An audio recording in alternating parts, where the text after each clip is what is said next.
কাকু আপনাদের আশীর্বাদে ব্যবসা চলছে, আশা রাখছি ব্যবসা ত্রুটি হবে না।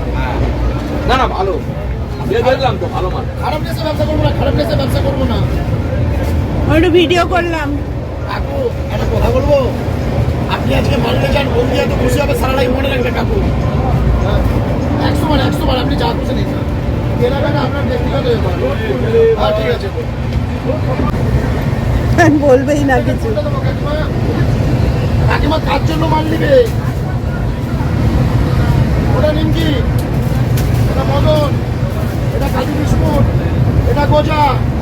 এই গান্ধীজি যখন কেনাকাটা করতো, আমার দাদু যখন বেচা কেনা করতো, আমার দাদুও ফুটে গেছে আর গান্ধী বাবুও ফুটে গেছে। 50 টাকা চারটে, 100 টাকা, একটা 30 টাকা।